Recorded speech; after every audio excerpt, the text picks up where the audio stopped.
On a chilly Thursday afternoon in Hobart, a black-robed Michelle O'Byrne sat in the Speaker's chair in Tasmania's House of Assembly, watching her colleagues cast their votes in a division. At stake was a no-confidence motion against Liberal Premier Jeremy Rockliff. If it passed, Tasmania could be thrown into another state election, the fourth in 7 years. As Speaker of the House, Michelle O'Byrne was committed to neutrality, but as a long-serving Labor parliamentarian, she was also committed to the values of her party.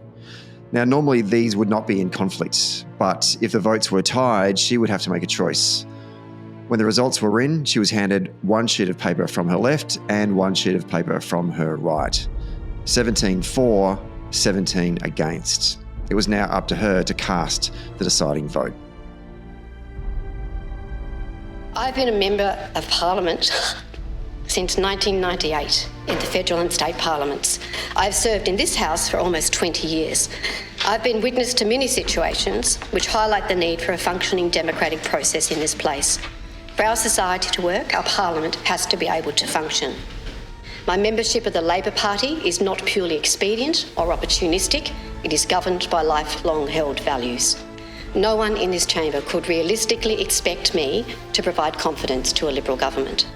No one would expect me to turn my back on the rules of a party that I have believed in my entire life and been a member of for longer than some members of this chamber have actually been alive. However, votes like the one before us now have highlighted the moral and practical challenges presented by the conflict between the intent of the standing orders, the independence of the Speaker's role, and the political practicalities of Parliament. And with reference to the commitment given when I was elected to the chair, I cast my vote with the ayes. The ayes have it.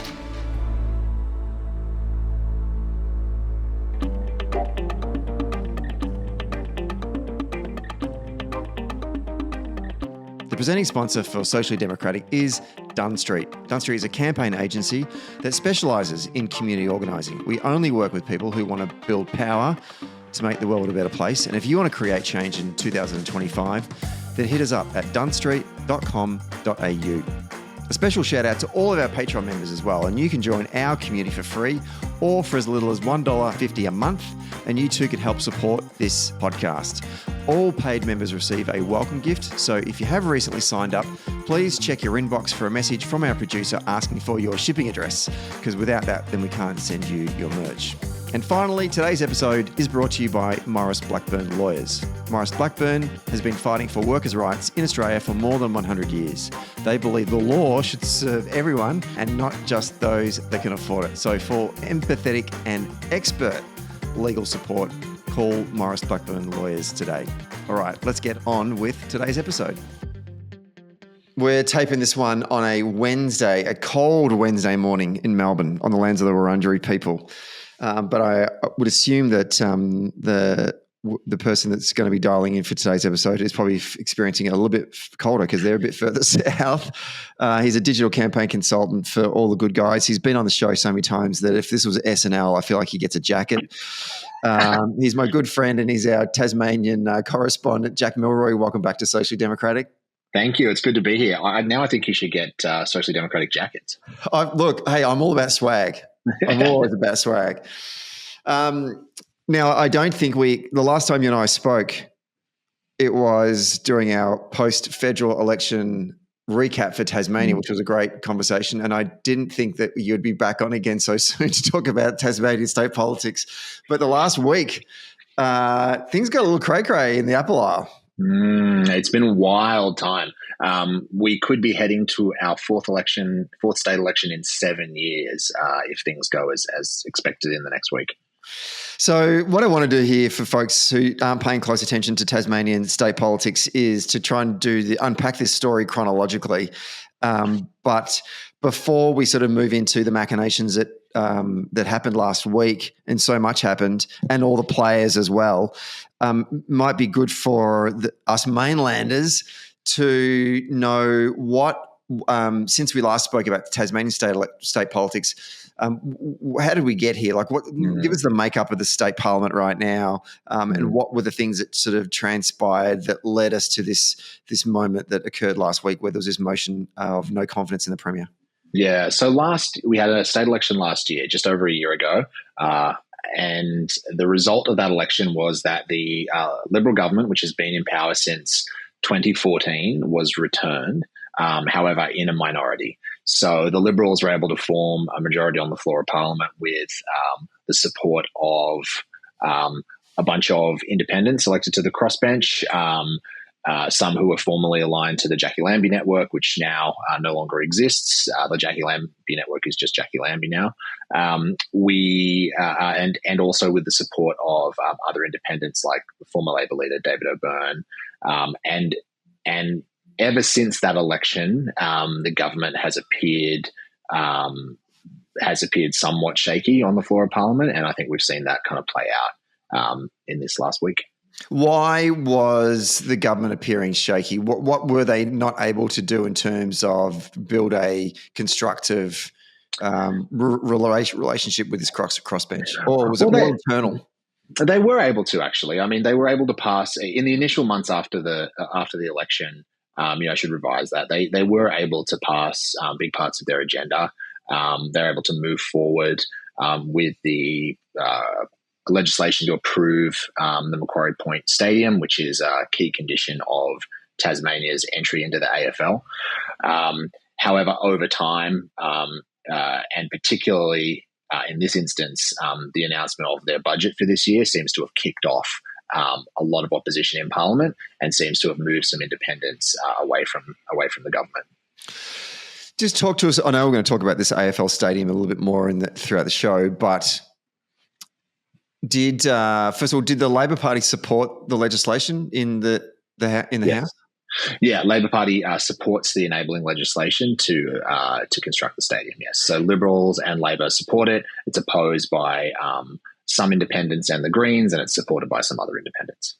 Right. Okay. And so we were getting a sense from across the water that this stadium was seen to be contentious, but I just want to get a sense of how is it being played out, both politically, but also in the community, and also the relationship with the AFL. Yeah, the polling that we have on it suggests that the majority of Tasmanians strongly support, obviously, a team in the AFL. Something like, I think it's like upwards of 70-80% support for that, which isn't surprising. And at the same time, a majority also opposes the construction of a stadium in the south. That support that opposition to the stadium is stronger in the north than it is in the south, and it varies by electorate. But overall, the community wants a team, but they're uncertain and not super enthused about building the stadium. And so there was a bit of backlash at a local level, is that right? In and around where the stadium was going to go, but my understanding is it's in a wasteland or a bit of industrial dump or something. Yeah, Macquarie Point is a kind of reclaimed land, former industrial site right next to the city core. It's right up near the wharves, and it's also it will be visually impactful. I would put it that way, to build a stadium there. The AFL has also insisted in the deal on a roofed stadium, so that obviously increases the costs and the visual footprint. Yeah. Okay. Right. Okay. So here we are. We've got a stadium legislation passed. There's a bit of agitation locally about whether or not they want it there. Everyone wants the football team. Good looking jumper, by the way, in terms of football jumper designs. I saw someone walking down the street in Melbourne the other day and I went, that Tassie jumper looks absolutely smart. They've done well. The logo is great. Like the visual design for the Devils, they've done a fantastic job on it. Yeah, because it's like a yellow map of Tasmania with a big red T and then a green. That's right. Yeah, it looks great. Yeah, it does. It's good. Anyway, sorry. The other thing that was interesting about this is how, certainly on the mainland here in Melbourne, obviously Melbourne's a AFL town, watching all of these footy journalists way into political journalism, trying to get their heads around what's going on? Why isn't this stadium going to happen? Why is this? Because the interest about this football team and the stadium being jeopardised by these politicians, and for them to try and get their head around it has been quite fascinating to watch. Why doesn't everyone think sport's the most important thing? Exactly. In particular, AFL. Why is that not the most important thing in town? All right, so take us to the start of last week, because I remember jumping on Twitter and seeing journalists complain that the Tasmanian Parliament Hansard TV wasn't working or that no one was carrying it. And I'm like going, why are we complaining about this? Why do we want to be watching Tasmanian parliamentary TV? And I went, things are afoot. So how did this kick off last week? The opposition tabled a motion of no confidence early last week in the Premier.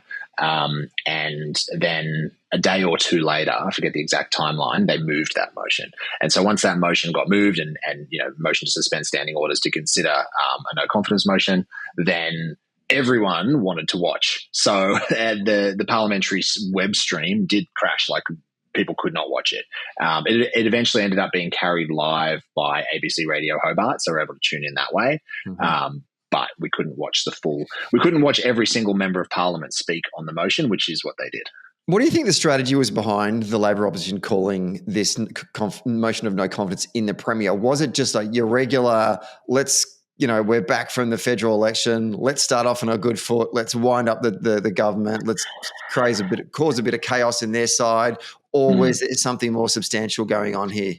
It was about the budget. Like the rationale that was given were about the budget, which was recently handed down, which proposed to privatise a bunch of state assets, and it also proposed some pretty significant cuts to the public service and community programs. So that was the rationale for Labor bringing on the no confidence motion, and ultimately they were able to find extra support in Parliament for that.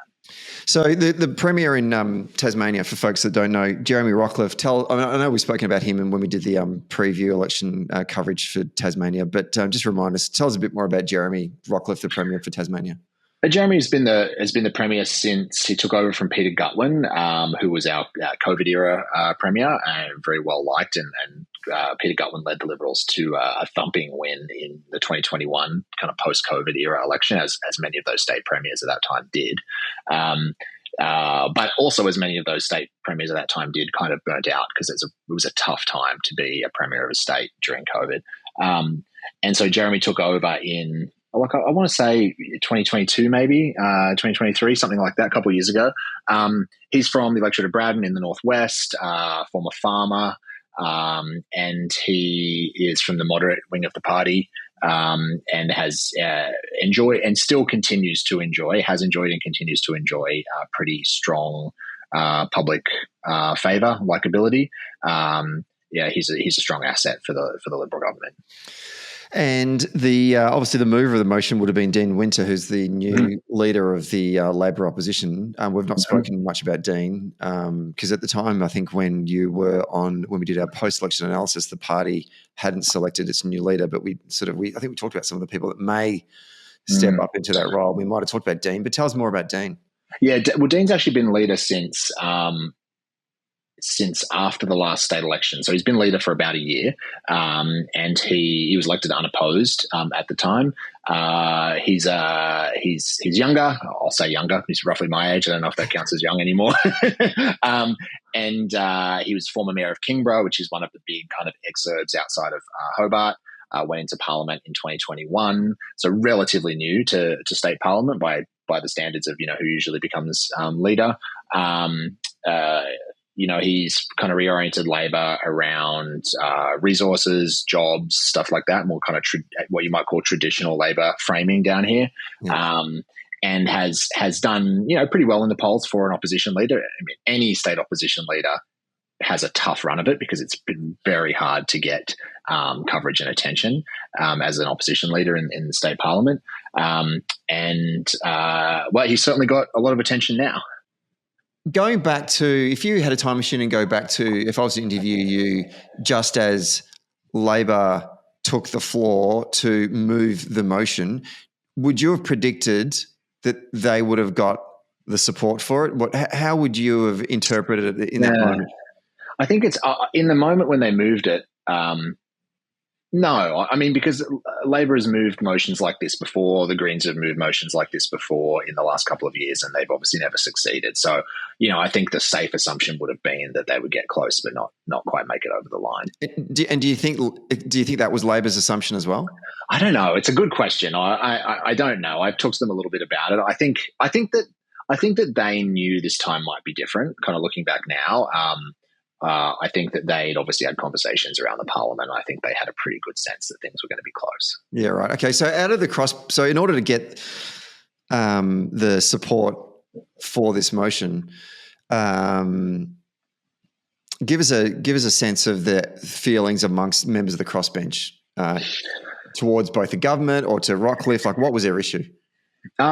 Look, what they've said publicly, the members of the crossbench, is that their relationship with the government has kind of become rockier, excuse the pun, over the last few months. Some of them have issues with the budget. Some of them have issues with the stadium. There's not one consistent, as is often the case with independents, there's not one consistent through line or one consistent criticism. They all have kind of their own issues and their own grievances, I guess, for lack of a better word. So there's not, and they don't operate as a caucus, obviously. So there's a variety of different issues that they have. I know, for example, some of the folks from the north and the northwest are, upset about the stadium. Some of the folks from the south, it might be around the budget. It kind of varies. And the Greens also supported Labor's motion. So no surprise there. Yeah, fair play. So, talk us through the day of the vote. I think I was going to the physio when the vote was happening, and I'm just refreshing madly because I couldn't seem to get. There wasn't any camera footage of the vote, but slowly the votes came in. Yeah. And then eventually it turns out it's a tie. It was a tie, 17-17, 35-seat parliament. So that leaves one. Yes, the Speaker, which is Michelle O'Byrne. Now, before we go into her decision, tell us a bit about Michelle O'Byrne. And I remember Michelle O'Byrne at the time because she went into federal parliament as the in like 98 or whatever. And she went in a good friend of mine, Christian Zara, who went in as the member for Macmillan, both very, very young politicians then. I can't remember how old Christian was, but I know Christian and Michelle became reasonably good friends because of that class of 98, but also they were both very, very young, even though I think they're probably in two separate factions within the party. So that in my mind, Michelle is still this young 24, 25-year-old, 26-year-old woman from Tasmania. But then when I saw her on TV, I went, "Oh, Michelle, 1998 was a while ago." You're a mature parliamentarian now with an illustrious career in the state parliament. So tell us a bit more about Michelle before we go into this big decision she made.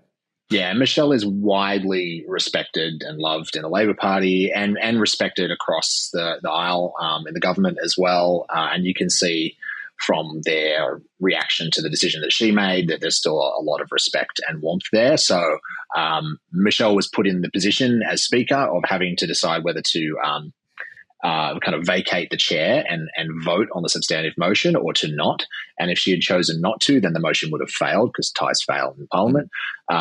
So she made a really wonderful speech, actually. She's made two wonderful speeches in the last week. And the first one was around her decision to vote with the opposition and vote for the motion. And she talked about her role as Speaker and the impartiality that comes with that, but then also the commitment she has to the Labor Party and the Labor movement and why that would be determinative in her vote to support the no confidence motion. So very widely respected, very difficult position for her to be in. She's been a really great speaker, and I think that view shared widely around the Parliament. It's very difficult to be Speaker in a minority situation like the Tasmanian Parliament has been in. So she's done a great job. But ultimately, she made the choice to be a Labor Party Member of Parliament. She hasn't been, as I understand it, has not been attending caucus meetings, but still considers herself to be, within that broad family. Because I was going to ask, I mean, there's obviously parliamentary convention, but there's also the rules of the Labor caucus. Is she bound by the Labor caucus? I don't know. I don't think I don't know, actually. It's a great question. My assumption is if you are elected as a Labor MP, you are. And if you vacate to become Speaker with the support of your party, which is what she did, this isn't a situation where she, jumped to the other side to become Speaker at all. My understanding is that you, I guess, in theory, you are bound, but also there is a recognition of the fact that your duty to the Parliament is pretty strong as well. Yeah. And so she made the call and she voted with the motion. Yeah, she did. She did. Casting vote. The reply speech from Jeremy Rockliff, sorry. Yeah. Wrong island. Former Labor MP in New Zealand, or probably still current, can't remember. Anyway, was interesting. He obviously, that would have been gutting. Yeah. What was, as I'm listening to him, I'm thinking, what is going through your mind right now? There must have been 10,000 things going through your mind right now. But he opened up by actually saying quite wonderful words towards Michelle O'Byrne in her role as the Speaker, where he could have been bitter and said, yeah, you're supposed to be impartial and there is precedence in this and you've been partial here. But he didn't. Thank you, Speaker, for your very eloquent reasoning and our friendship that goes back to the early 1990s, in actual fact. And I always respected your Labor values and that of your family, which will always be Labor values. And you respected mine. And we've been foes in this place, but always friends outside of it. What did you make of his remarks, his broader remarks? Look, I think his opening remarks around Michelle reflect the best of who he can be at times. When he can be very warm and he can be very ecumenical and he can be very he can reach across the aisle. So I think we saw some of that. But then also, there was clearly a great deal of hurt in his reply, which I can understand. They thought they formed government just about a year ago to only just after a year later have it kind of seemingly ripped away. I can completely understand that. I think that there is a broader problem here in Tasmania around making this 35-seat proportional representation parliament work. It particularly with the decline in major party vote over the last 20 years, we're going to see a lot more minority parliaments and perhaps in perpetuity.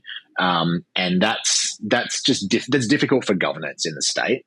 And I think that all sides recognise that. I don't know that anyone has a solution to that. But we're probably entering a bit of a new era where there's an acceptance that the majorities of the past are gone, but we're not quite sure how to navigate that yet. And I think that goes for all parties.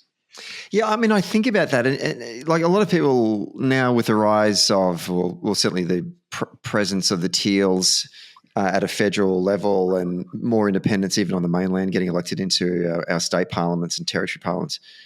From an independent, someone who's not traditionally aligned to a major political party would think, this is a good thing. We need more independence, we need more diversity of opinions, yada, yada, yada. But with that then can come chaos. Yeah. And in some ways we're getting a bit of a window into the insanity that a parliament chock full of independents would look like. Do you actually, taking your Labor hat off for a moment, despite what's been going on around the issue with the AFL Stadium and the team, and despite what's been going on in terms of issues with the budget, did the performance of the government and indeed the performance of the Premier warrant a motion of no confidence in his leadership or in the government? Yeah, it's a hard question because the opposition's job is to oppose, right? Like that is literally their job, and it's their job to do things like this, whoever is the opposition. And it's the government's job to maintain their majority on the floor. So, if you look at it that way, I think, you could say fair game. Yeah. On the other hand, it's a small state.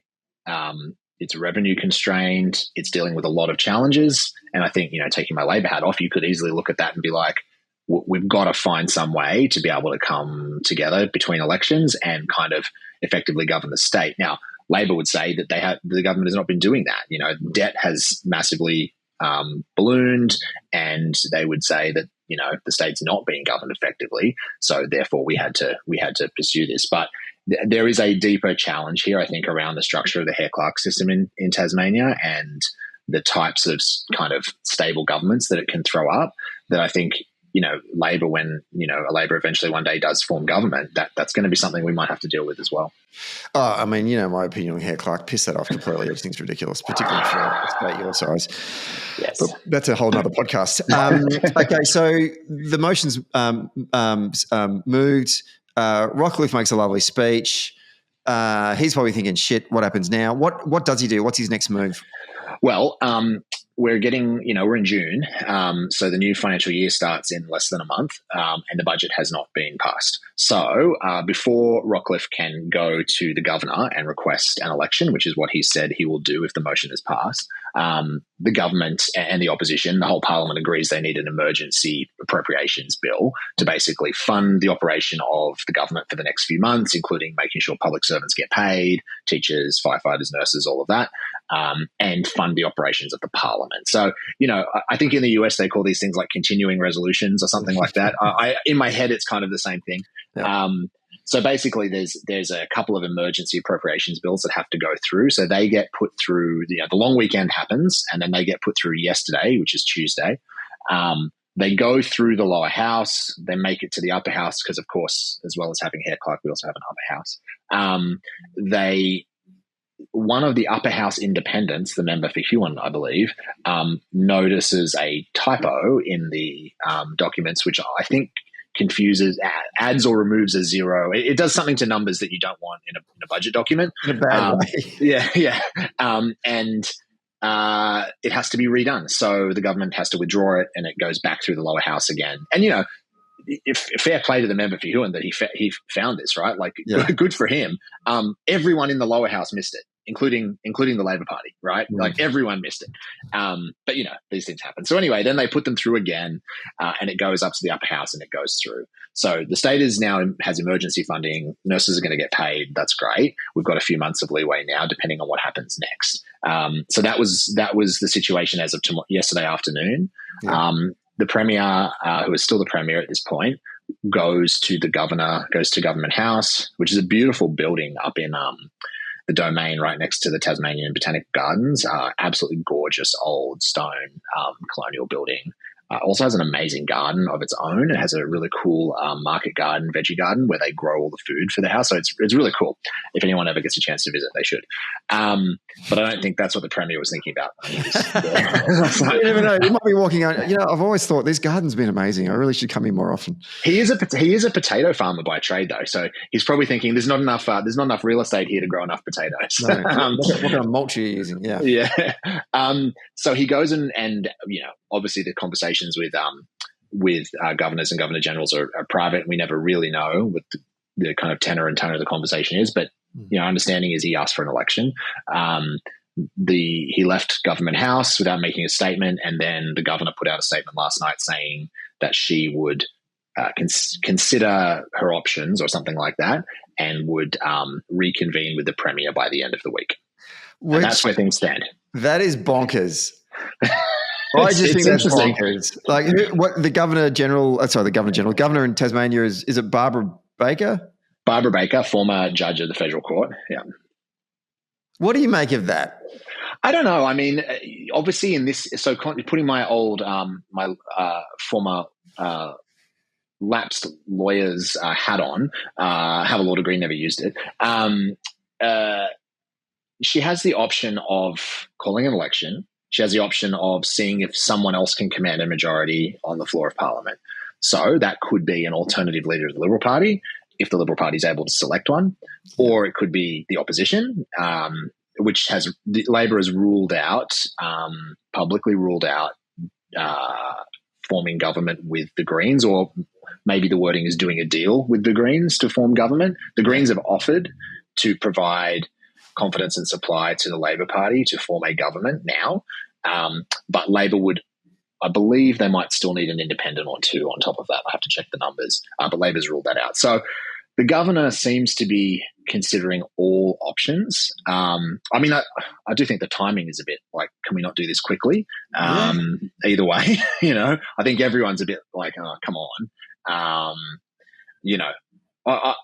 don't know. Some of the listeners will probably be more aware of the convention around this, but I don't know too many times that a governor, the head of state, has refused a request for an election. That doesn't seem to be the norm to me. However, we do have a hung parliament here, so perhaps the governor, and given it's only been just over a year since the last election, perhaps the governor, is just doing her due diligence there. But it's certainly, I don't think it's what commentators expected to happen this week. No, I'm stunned. I mean, look, I know you're right. Look, you're right. But one of the lessons here is never put a lawyer in the job of a governor general or governor to start with. Never ask a lawyer for for options. They're literally. I mean, this is why it is a bit of a constitutional crisis, right? It's Whitlam and Kerr on a MIDI scale all over again. You're appointed by the government. Let's not kid ourselves. We all know how this works. The government of the day sits around and throws out a whole bunch of names of who would look good ceremonially to put into that position. That's their job. That is their job. And then they get appointed, and then and most of them, it doesn't go to their head. It doesn't go to their head because they know their role. You're not the vice regal. I mean, yes, constitutionally, yeah, sure, you're a representative of the king in this state parliament, but you're not. You're just not.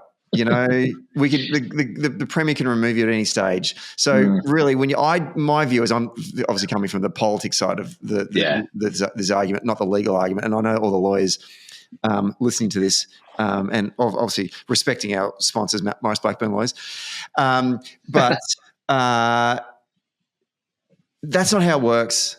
It's not how it works. You rock up, you say, "Hey, Barbara, this is what's happened. I'm sure you've been reading the Mercury." She couldn't watch the live stream, so no, exactly. Appreciate you're overseas for a while there. Would have been nice if you'd been in town. That's your job. And this is my recommendation. And forthwith, let's go. And they tick it off. That's what they should be doing. Like this, I need to think on it. No. You don't mean no thinking on it. Yeah, I mean, I think a little bit more transparency around why she made that statement and what would be considered in the interim. If there is a legitimate reason that she wants to test different, levels of support, I think the public has a right to know that that's what's happening. Yeah, absolutely. Yeah. So that brings in Mr. Betts, former Senator Eric Betts, who I've heard of MPs going from state politics to federal politics. But, geez, it's rare. I suppose not rare in Tasmania. It's not rare in Tasmania. It's very common. Michelle O'Byrne did it. Michael Ferguson, who defeated Michelle O'Byrne in 2004, did it. Guy Barnett, who's the current treasurer, did it. And Eric did it. Why? Well, Michelle, I get. She lost the seat. She was young. Yeah. She had a great career ahead of her. She should have been in the state parliament. I'm glad she did it. Eric, you've been a minister in the Howard government for 800 years and a senator. Just take your pension and retire and go and travel the world and enjoy life. But no politicians ever really stop being politicians, do they? It annoys me. Anyway, so here we go. Eric Betts is in the state parliament. And it was funny watching because his seat was right behind Jeremy Rockliff when Rockliff's giving his speech. And I was watching his facial expressions and he was good. He's a poker player. He can play poker.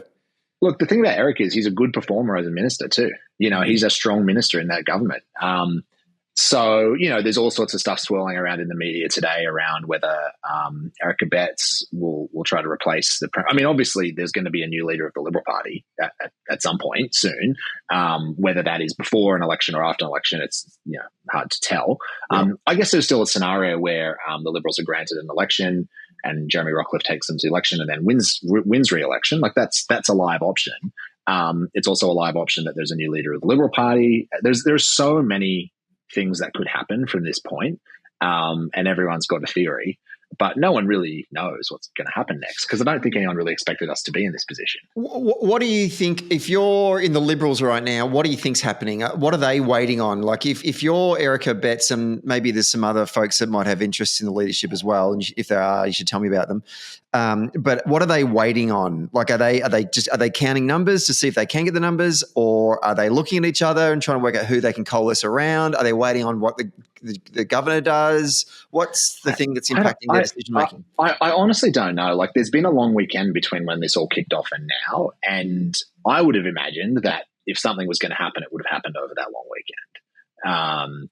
There's not that many people in the caucus. There's small caucuses, right? There's maybe 16, 17 when you include the upper house. Don't know exactly how many they have off the top of my head.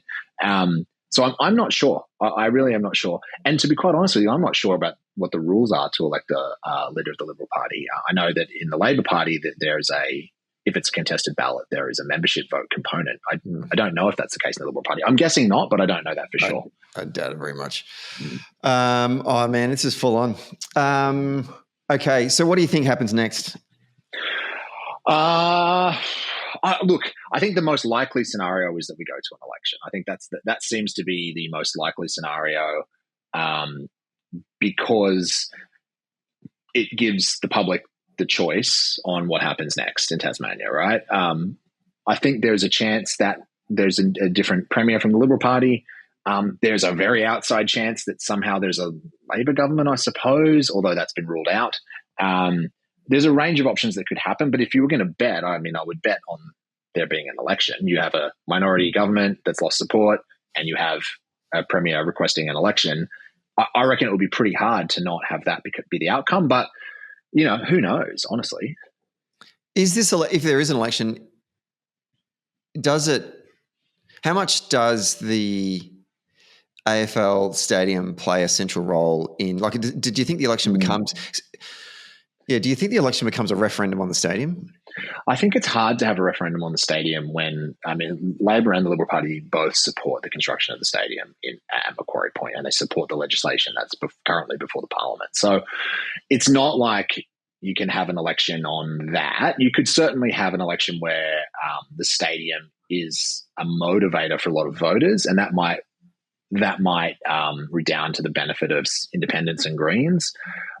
But it's kind of a neutralised issue between Labor and the government at this point. Certainly, the Labor Party would like this election to be about the prospect of privatisation of government assets, which Jeremy Rockliff actually ruled out right after the vote. So he had a policy of opening up the potential for privatisation of government businesses and other assets. And then after the no confidence motion succeeded, he changed that position. So that makes that issue now a little more complicated.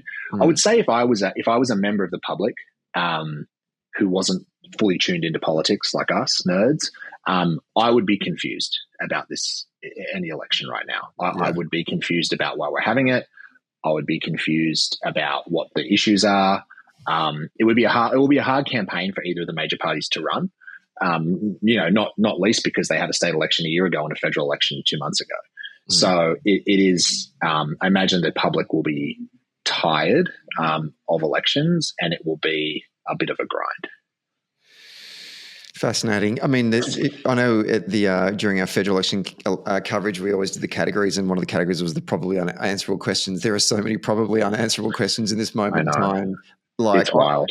Like Jeremy Rockliff, I think that there's a likelihood that he is still the leader that goes to the election. The guy feels like he's a survivor, and his speech, the speech on the floor of the Parliament after he had the motion of no confidence moved against him, said to me that he's like, I'm making a speech now that is for the future. The fact that he shut down the idea of the privatisation of a lot of government assets is him going, no, I'm going to stick around. I'm going to make it through this. And I'm going to stare down Eric Betts and anyone else in our caucus. That's exactly his posture on this, I think. I think he's not going to resign, although there's fresh calls, again, from the Labor Party and sections of the business community for him to resign. I don't think he's going to do that. I think he's going to see this through. And I think the most likely scenario we have is on Friday, there is an election granted. We have an election and there is another hung parliament. I don't know if Labor or the Liberals will lead the seat count on that. I think it's too early to tell on that. And Hare throws up weird things, so it's quite hard to extrapolate statewide polling to a Hare result. Yeah. So I think the most likely scenario is that Jeremy Rockliff is the leader of the Liberal Party after the next election. Dean Winter is the leader of the Labor Party, but I don't know who will have the most seats. Amazing. It's very possible we're in a similar situation in 6 weeks' time. Yeah, that's full on, isn't it? Yeah. But pleases me from a podcast perspective because, as you know, I just like to talk about election campaigns. So if it's an election in Tasmania, that means we're going to be covering it. It's great for content. There's a lot of elections. Oh, yeah. Because I was like, oh, damn, the federal election's over. I've milked the win for as much as I possibly could. I think we had like another 6 episodes afterwards. Now what are we going to do? Oh, Tasmania. Oh, hello. Well, yeah, when a local government election, so that always throws up lots of interesting stuff. Yeah, I don't know if we're there yet. I mean, the fact that I had made mention about things that were going on in the Melbourne mayor election last year was enough, and that was like 5 seconds of commentary. And I think People were like, "Nah." Oh yeah, I was. They were giving me a bit of leverage on that one. Anyway. Well, Jack. Once again, as always, appreciate your insights into what's going on in Tasmanian politics. Fascinating insights. Clearly, there's more of this story to unfold, and hopefully, we can get you back on the show to give us an update, and maybe we'll be doing election campaign coverage as well. Oh God, yeah, another election in Tasmania. It's very on brand. Mm. Maybe we'll do a live show in Tassie as a fundraiser. It's about time, I think. Yeah. Well, Tasmanian listeners, organise it and we'll come. Sounds good. All right. Cheers, man. Cheers. Hey, Social Democrats. Thanks for listening. Today's episode was hosted by myself, Stephen Donnelly, and produced by Grace Hare. If you like the show, please rate us and review us wherever you get your podcasts. And if you really like the show, then join our Patreon community for early and ad-free access to each episode. A big thank you to our latest socially democratic Patreon community members, and we'd like to thank Darren Hughes, Nolan Ailes, Lissy Ratcliffe, Samuel Coombs, Daniel Hoekstra, Stephen Mills, Patrick Hanlon, and Matt Clemo for joining our community. Thank you very much for your contribution and financial support to keeping our show running. If we've missed out your name, that was not intentional, so please send us a message on Patreon and we'll sort it out next time and shout you out. And finally, get all the latest updates and bonus content by following Socially Democratic on our social media channels. The links are in our show notes. See you next Friday.